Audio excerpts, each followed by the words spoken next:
This presentation on storyboarding and shot technique is a part of Reach and was produced by Lexi Bass at the Digital Media Suite at UofL. Now that you have a structured story and a well-rounded screenplay, it's time to plan your shots to emphasize the concept of your story. No single element of film exists in a vacuum, so your cinematography should reflect the theme of your film. The design concept is a sort of rule for the whole production. Costume, sets, sound, lighting, props, and cinematography should all be consistent with the overall concept and theme of your film. So here are some things that you might want to consider. Time means the period or time of day. You might do something at night. It might be an exterior. It might be daytime, morning. You might also want to think about place. It could be inside right here at the Digital Media Suite, or it could be out in a forest, it could be in a cave, it could be in some fantasy land. The mood is also something you'll want to consider when you're thinking of your design concept. Some directors, if you think about Lost in Translation, you know it has a mood to it. Think of a lot of films that have a mood sort of throughout the entire thing. The other thing you might want to think about is the world, such as in Blade Runner, Ridley Scott's film. You might want to think about the sorts of the characters and place. The whole world is set up differently, such as in a sci-fi book. Now, just as a lighting designer or sound designer or costume designer would think about the design elements, you as a cinematographer also have to think about how you're going to reflect the concept with your cinematography. So you'll want to think of the elements of palette, your colors. Do they reflect the mood? Do they reflect the world that the director wants? Your movement is also key, because when you are filming something like a horror movie, the movement of the camera is going to be quite different from, say, a documentary.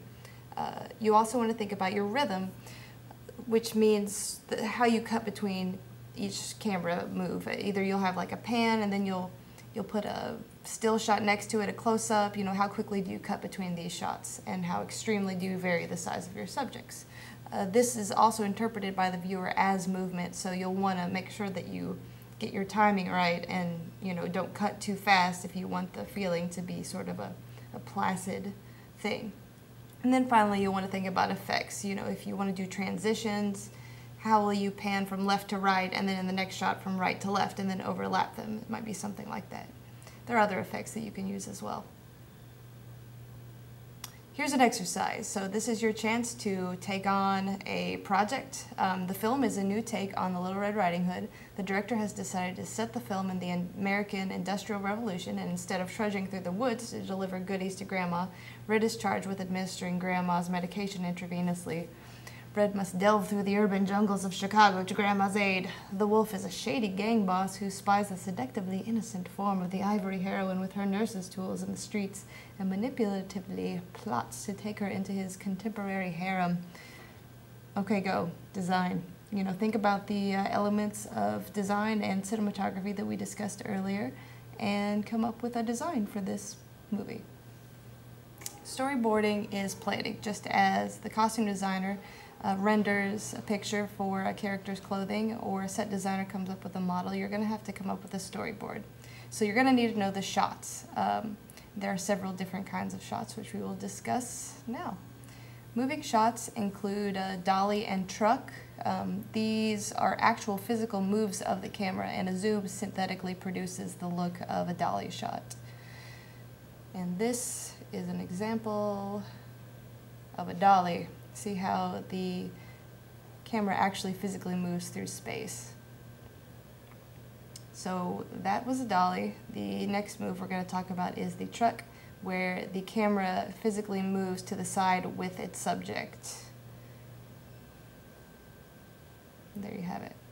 A pan is where a pivot point on the camera, such as on a tripod, is fixed, and the camera moves either up and down or right and left. This is a pan, so you can film the entire panorama of the room. Kind of like that.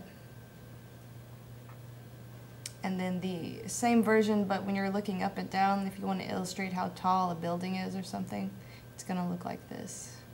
That's a tilt. Different sort of amounts of what you see is what you would call an extreme wide shot or a wide shot.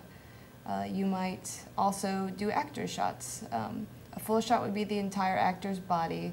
The medium shot would be sort of from the hips up, and you get in as tight as just the actor's eyes would be an extreme close-up. You might also do their hands.